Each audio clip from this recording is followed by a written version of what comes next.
17.000 pulau terhampar luas di seluruh Indonesia. Lebih dari 700 bahasa, 300 suku, beragam budaya dan agama,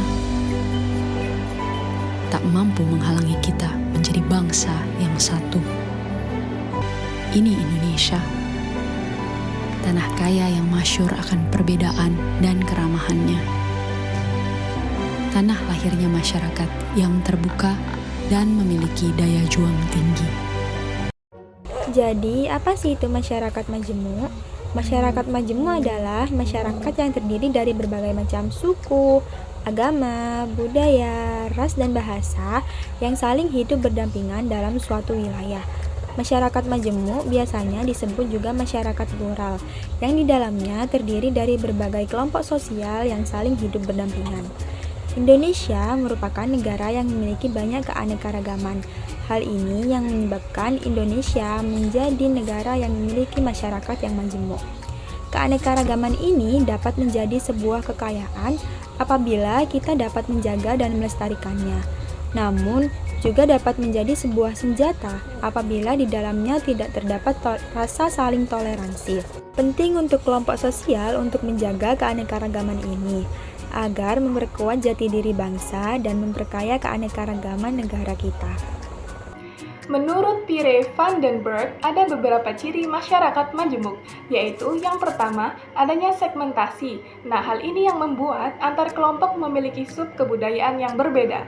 Yang kedua, kurang adanya konsensus antar anggotanya terhadap nilai dasar. Nah, hal ini membuat kurangnya persatuan.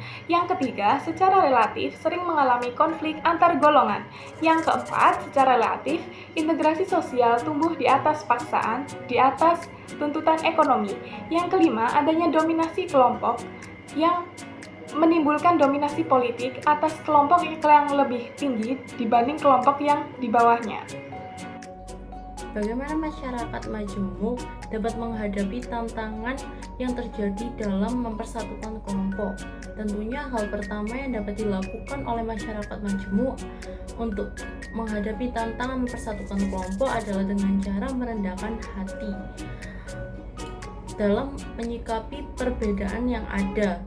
Nah, lalu yang kedua adalah saling menurunkan egoisme masing-masing dalam menyikapi perbedaan yang ada. Dengan adanya sikap masyarakat yang rendah hati dan juga tidak mementingkan ego masing-masing, akan terciptanya perdamaian terjadi antar kelompok.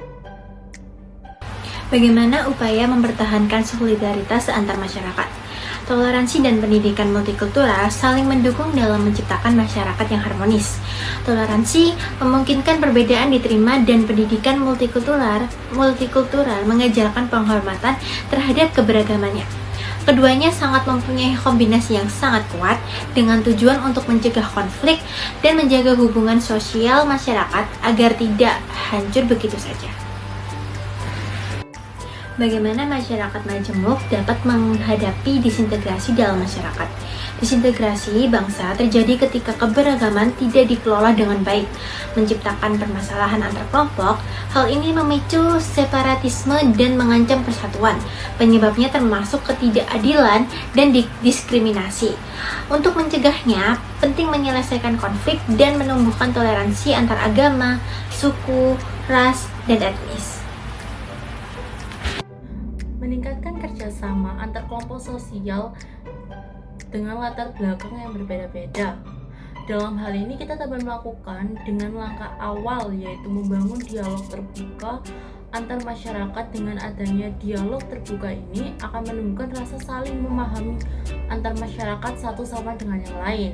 Lalu yang kedua adalah melakukan kolaborasi masyarakat yang berbeda dengan tujuan yang sama. Dan yang terakhir adalah dilakukan kerjasama antar kelompok agar tercipta hubungan yang baik antara kelompok tersebut. Nah, jadi kesimpulannya, Indonesia adalah negara yang memiliki keanekaragaman ras, agama, budaya dan suku bangsa. Nah, maka dari itu Indonesia disebut negara dengan masyarakat yang majemuk. Nah, oleh karena itu perlu cara untuk mempersatukan kelompok majemuk, yaitu dengan adanya pendidikan multikultural, dialog antar kelompok, toleransi antar sesama, serta berpartisipasi dalam kegiatan sosial untuk meningkatkan interaksi sosial.